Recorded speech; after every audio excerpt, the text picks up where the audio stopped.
Selamat datang pemirsa, kembali lagi bersama Kasih Fakta. Dalam kesempatan kali ini, kami akan membahas sebuah peristiwa yang mengubah peta geopolitik dunia hanya dalam hitungan hari. Pernahkah terpikirkan oleh Anda bagaimana satu serangan udara bisa memicu perang terbuka lintas negara, mengguncang pasar energi global, dan mengaktifkan banyak front sekaligus dalam waktu bersamaan? Serangan pada 28 Februari 2026 bukan sekadar operasi militer biasa. Kematian pemimpin tertinggi Iran memicu gelombang balasan rudal, keterlibatan kelompok sekutu regional, hingga ancaman terhadap jalur minyak paling vital di dunia. Ini bukan lagi perang bayangan. Ini adalah eskalasi nyata yang dampaknya terasa jauh melampaui medan tempur. Apa yang sebenarnya sedang terjadi di balik semua ini? Dan sejauh mana konflik ini bisa meluas? Tapi sebelum lanjut, jangan lupa klik like dan subscribe, supaya kamu gak ketinggalan fakta-fakta menarik lainnya.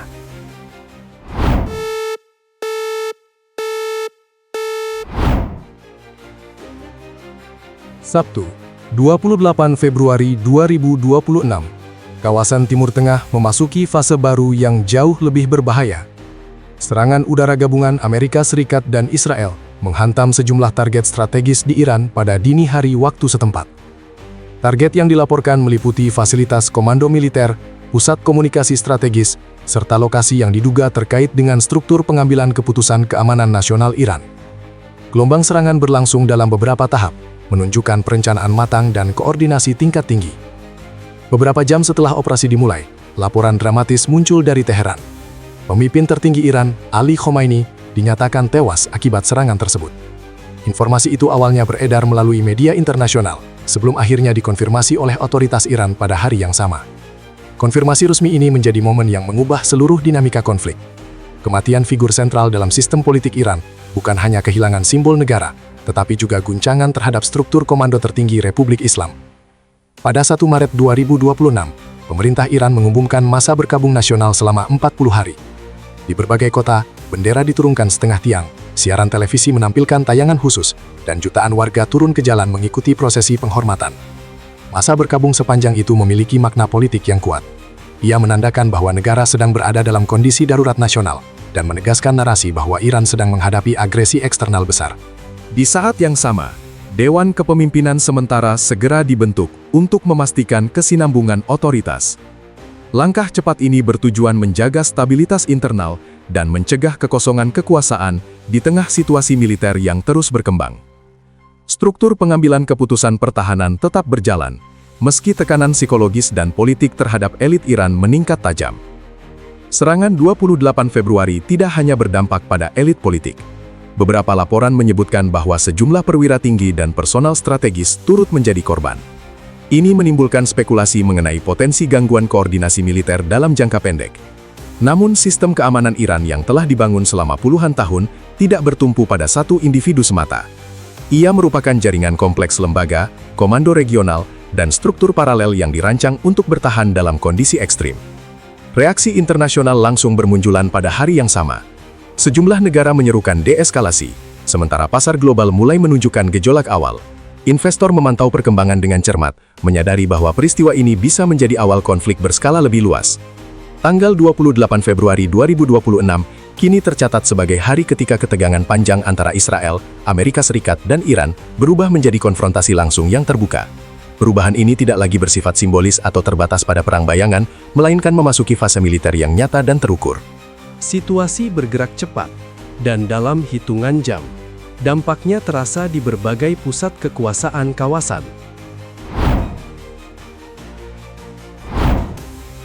Beberapa jam setelah konfirmasi kematian Ali Khamenei pada 28 Februari 2026, respons militer Iran mulai terlihat.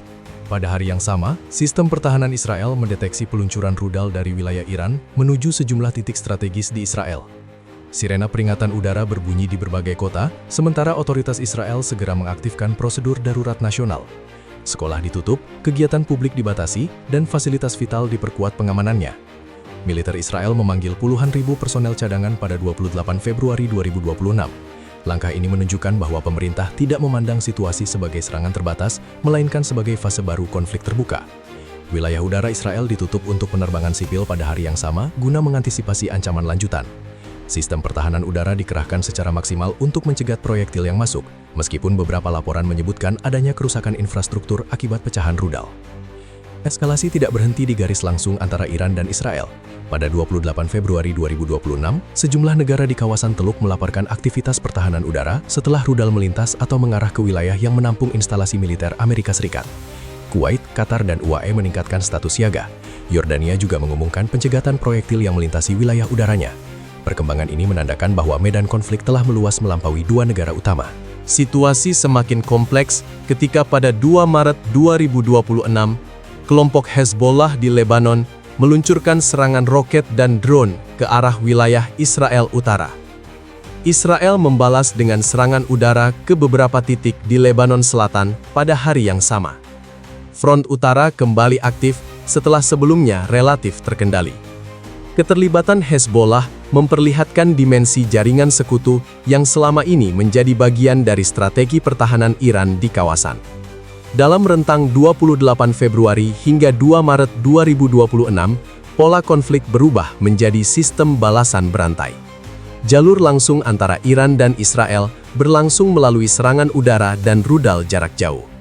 Jalur Teluk memperlihatkan risiko terhadap pangkalan militer Amerika Serikat dan stabilitas negara-negara sekutu.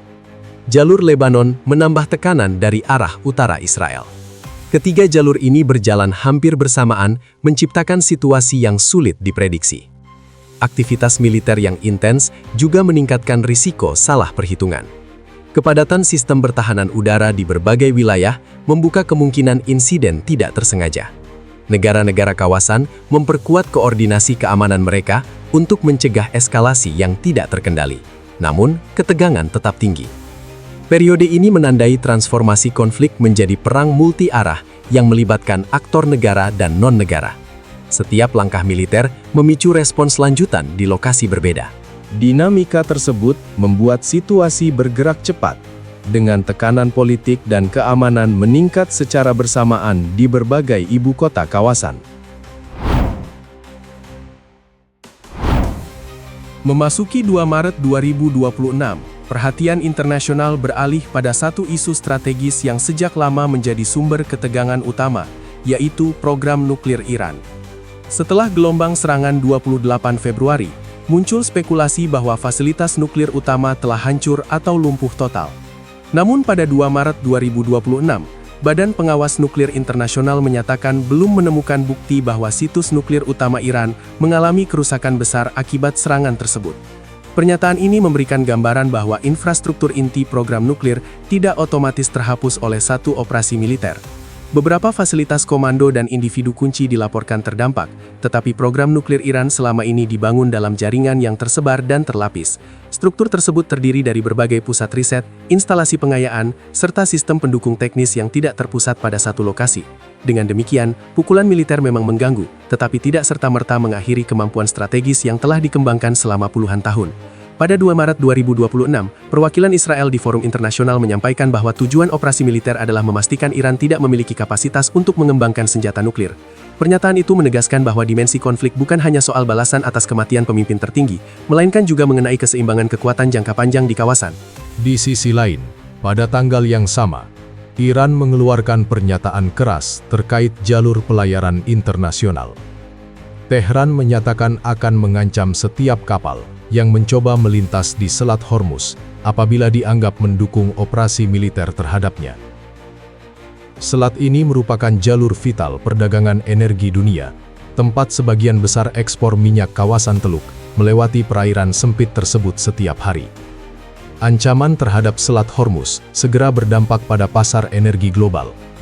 Harga minyak mengalami lonjakan tajam pada 2 Maret 2026 karena pelaku pasar menghitung potensi gangguan pasokan.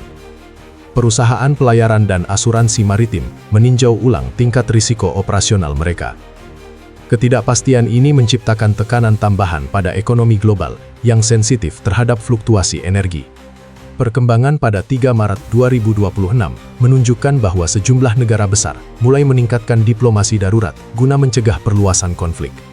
Upaya komunikasi dilakukan melalui berbagai saluran, termasuk pertemuan di tingkat PBB dan kontak bilateral. Meski demikian, situasi militer di lapangan tetap tegang, dengan sistem pertahanan udara di berbagai negara kawasan berada dalam kondisi siaga tinggi. Dalam rentang 2 hari tersebut, konflik tidak lagi hanya berbicara tentang serangan dan balasan. Ia berkembang menjadi isu keamanan energi, stabilitas ekonomi, dan arsitektur non-proliferasi global.